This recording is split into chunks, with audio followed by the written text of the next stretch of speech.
Hi, Leo Sun and Rising. Welcome to your June 2021 Astro Update. It's Raina here. So, June is a time of the continuing saga of the eclipse action that started in May. We also have a Mercury retrograde occurring for the first 3 weeks of the month. What else? Oh, Jupiter goes retrograde in June. Oh my goodness. I can't believe I did not include that in the other videos. Oops. Oh my goodness. Okay. Well, that's really strange that I did not include that. Well, you're going to be the first one. Um, that's a pretty significant thing. But anyway, the sun is in a social area for the first few weeks of the month as well in the sign of Gemini. Gemini is a friendly angle to you called a sextile. It's a couple of signs over, and it's actually behind you. So it's the 11th house of hopes and wishes, friendships, and groups. When you have personal planets parading through the 11th house, you may find that you are more social than usual, and this can give you a certain what I would call maybe like a drive even to have that kind of those social interactions. Drive isn't really a good word, a focus. And the interesting thing about this is not only is the sun here, but the Mercury retrograde is here. So when Mercury goes retrograde in a house, those areas are up for review, and there can also be kind of a reversal of some sort. So an example would be if you have a group of friends that you're not quite sure that you want to hang around anymore, that can really come up at this time. And it's actually enhanced because the solar eclipse is going to be here, but also the North Node is transiting through this house as well. That is connected to the eclipse action, so that is not a coincidence. But, the Mercury retrograde is not connected to that. And so it's all convening at this time. So let me just start at the beginning here. So on the 2nd of the month, Venus goes into Cancer. So Venus is in Gemini, but it goes into Cancer on the very second day of the month. If you're listening in May, Venus in that 11th house can actually, for single people, find you meeting a love interest or, something like that through your group of friends. And so Venus goes into the 12th house in Cancer on the 2nd of the month, and this can lead you to possibly be seeing somebody in a covert way. Now, of course, sometimes we jump to conclusions and say, oh, you're cheating on someone. And while that might be true for some of you, and I know some of you Leos will take great offense to me saying that because Leo is known to be very loyal, but there might be extenuating circumstances. Maybe you're not even with a partner, but you're still keeping a relationship under wraps. For maybe you don't want anybody in your business. If you have the moon in Scorpio and the sun in Leo, enough said on that one. You probably don't like people knowing who you're sweet on anyway, until you're forced to reveal it. So so that's happening, and that can also, when Venus is in the 12th house, you may meet somebody that is soulmate material, that you feel like. One way to really know this is if you feel like you've known them all your life. So if you just like fall right into a deep conversation and you feel very comfortable with that person, chances are you feel that sense of familiarity. That doesn't mean that every relationship that has those qualities is a soulmate relationship. However, it stands to reason that, when we have that affinity for someone, that there's a good chance we have known them before. So this could be like a twin flame, a soulmate type of connection. Venus can bring money to a certain house. 12th house can be like getting some kind of money from a secret admirer. I've said this before, but I was like, how is this even possible? Like how, having somebody just send you money, that would be nice. I don't know if that's ever happened in the history of the world, but, there's a first time for everything, right? And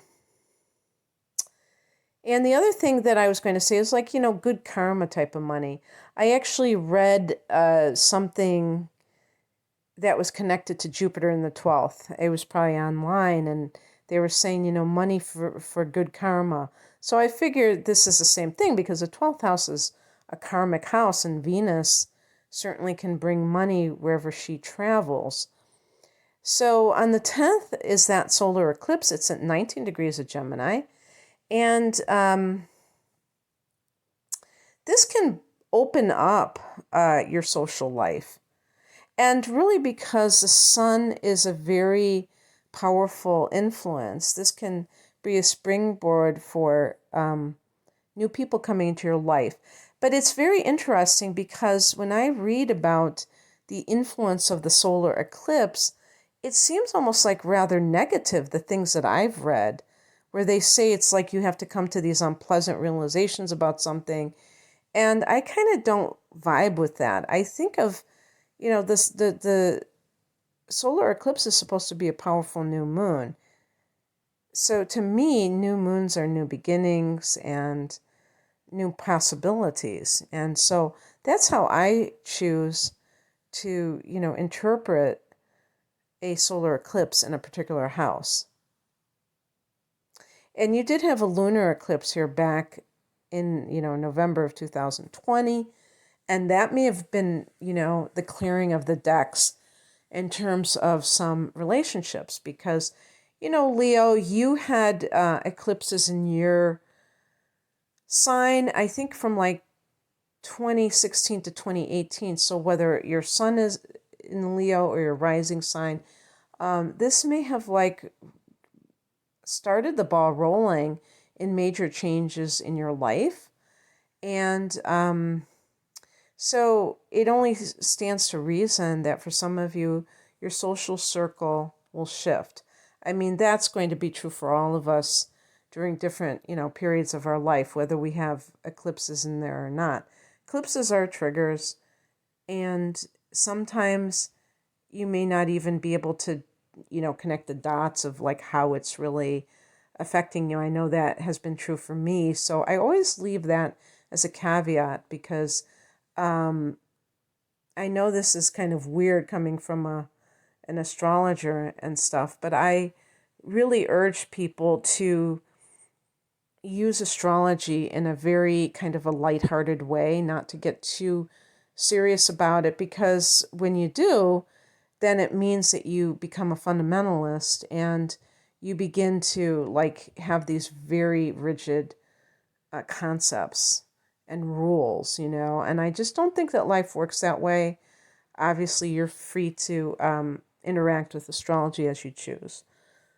Okay, so on the 11th, and one more thing about the 11th house, and it's funny because I make so many connections these days with the tarot and astrology. The more I do the tarot, which is something that has come to me later than astrology, the more that I really connect the two divinatory arts.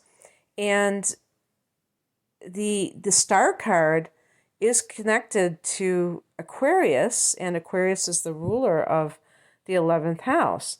And so one of the key, words or phrases for the star card is renewed faith, hope in your life and things like that. And so how I see this is making your dreams come true. So maybe this will be a breakthrough for some of you having a solar eclipse here. And with the Mercury retrograde, I've been looking for information myself on how that plays into manifesting things, planting those seeds, because, we're told not to do new things during a Mercury retrograde. And, truth be told, the eclipses, whether it's solar eclipse or lunar eclipse, is not so much intentional, doing things intentionally, as it is receiving. I think that is a big thing, is more of like the art of allowing versus, like with the law of attraction, one facets of that is the art of allowing. So you put in your order to the universe for sure, but you also have to be willing to receive. And with eclipses, I could see both the solar and the lunar eclipse as being catalysts for these things. But, believing that you are deserving of it could be part of the art of allowing, I guess.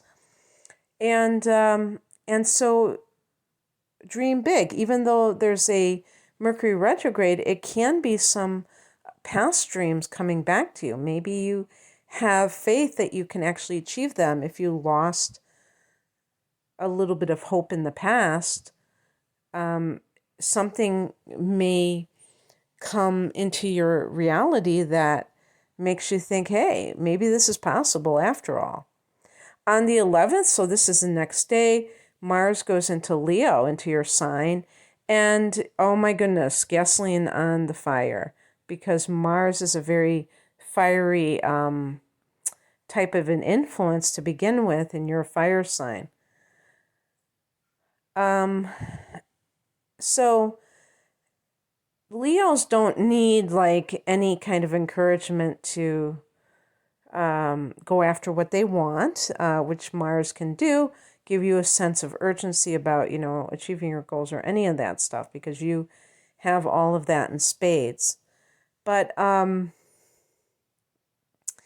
it's always possible that with this energy, you may even, because this is affecting your first house, some of you lions that love to lounge in the sun, you may spring into action and be more physical. Because, I'm sure there are plenty of Leos who love to work out and do all of that, but you've got that lion thing going on. And, the hair. Of course, that's always going to be a thing. I was thinking of that guy, not Jan. I was thinking of Yanni. When was the last time you thought of Yanni? But who's that other guy? The guy that was like the big, I can't think of his name. If you can remember the one that had the long hair. I don't know if he was or is a Leo though. He might have Leo rising. I can't think of that guy's name. He had kind of like, he was really buff but it wasn't Yanni, because Yanni is a musician. I wonder whatever happened to Yanni. Fabio.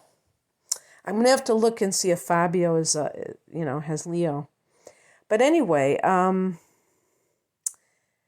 this can make you want to really exercise. If you haven't been very active, if you've been more lounging like a big cat, you might start doing that.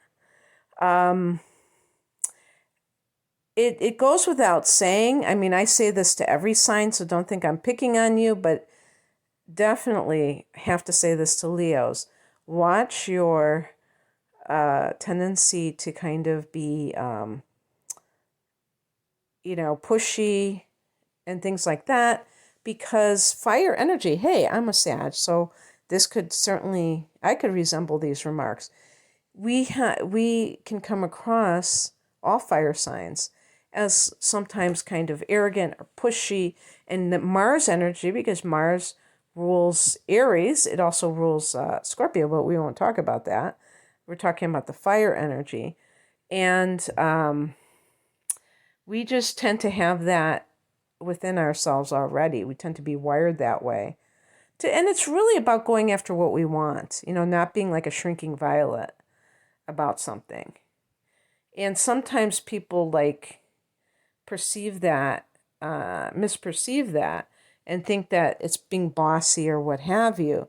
But when you have Mars there, it certainly is like adding gasoline to the fire. So just be aware of that. But you may feel like very energetic.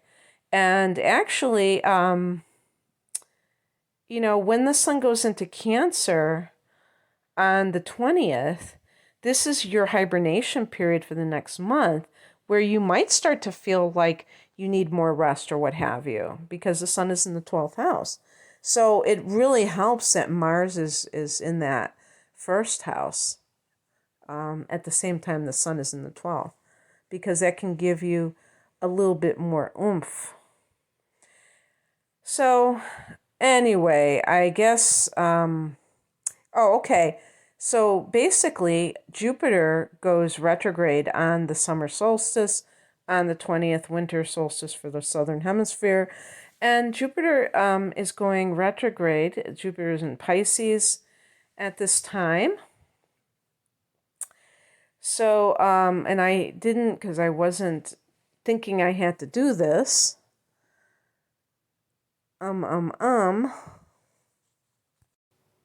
So for you, Leo, this is the 8th house.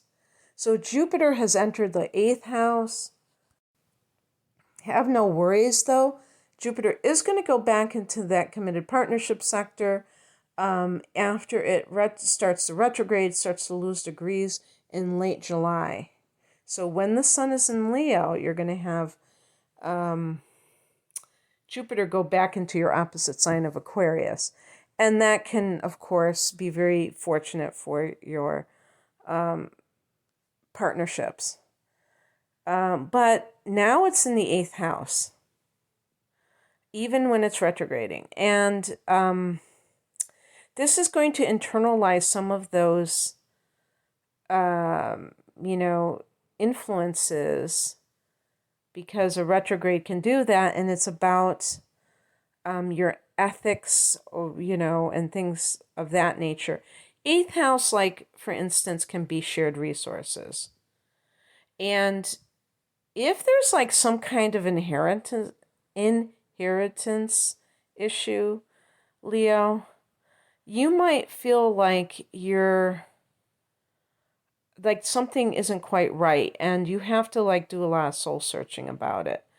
And so the next few months can be part of that journey, because I'll give you an example. For some reason I was thinking of something else, but really a good example of that is, let's say you find out that there's a will.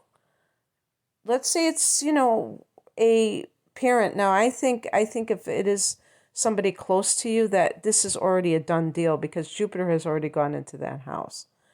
And we're going to have that Mercury retrograde. So this is something that is already, would be somebody that is leaving you an inheritance that has already passed away.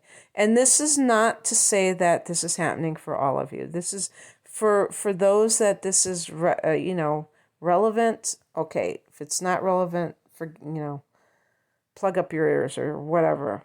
But if you've had somebody pass away and a will has come into your knowledge, into your awareness, maybe you get the bulk of the money, like a lot of the money, if let's say it's a parent or something like that, and you may feel like you want that money, but you know that you were the favorite and you feel bad for your siblings. And so something is telling you that you should divide it evenly or something like that. Like, that your siblings suffered a lot. Maybe you had a parent who was a narcissist, who knows, and you were the golden child. This is just one possible example. Another thing is, if you are married to somebody who makes a lot of money and you are benefiting from that money, but you don't necessarily love that person, that could be an even better example. Because again, Jupiter is going to go back into the 7th, while it's retrograding, and even after it goes direct, obviously. But you might have to get clear on something in your head about you and somebody else's money, and what are your principles as it relates to that. And on the 22nd, Mercury goes direct in that 11th house, hopes and wishes. Like I stated, you do have Venus in the 12th. So are you having an affair? Are you on the down low with some kind of a secret lover? I was going to sing secret love affair. On the 24th, there's a full moon at 3 degrees of Capricorn. And what is Capricorn to you? That's got to, uh-oh. I was thinking, no, that's the 8th house. No, that's the 6th house. Phew. Because I would have had to do a whole bunch of stuff over again. And for some of you, this is actually going to be the 5th house. A lot of you probably. I don't want to get more specific than that. You have to check your natal chart in particular. And see where 3 degrees of Capricorn lies for you. For those early degree Leo Sun and Rising for whom it's going to be in that 6th house, this could be a promotion at work. This could be finding out something maybe about your coworkers, moving into a different office space, ending, that, quitting your job. I mean, all of those can be possibilities. And if you quit your job, it could be because you feel there's nothing there for you. The 6th house is more, I don't want to say it's drudgery, but it's the 10th house is more of the glory and, your status and your success. The 6th house is the work itself. So you might just have like a very, you might have a job versus a career. Although a lot of Leos want that. You're very ambitious, proud people. So, having that status, there is some things that you have in common with Capricorn, believe it or not. So, and you're very good leader. You're very hardworking. So for those of you that this falls in your 6th house, you probably deserve a promotion for sure. But you may just feel like, hey, I can't, there's nothing else I can do with this. On the 27th, Venus goes into your sign. Oh, wow. Talk about romantic. And that's the 1st house. This can be debuting a love with the public, if you've been kind of secretive about a love, now you can kind of bring it out, maybe because you're more secure that it's okay.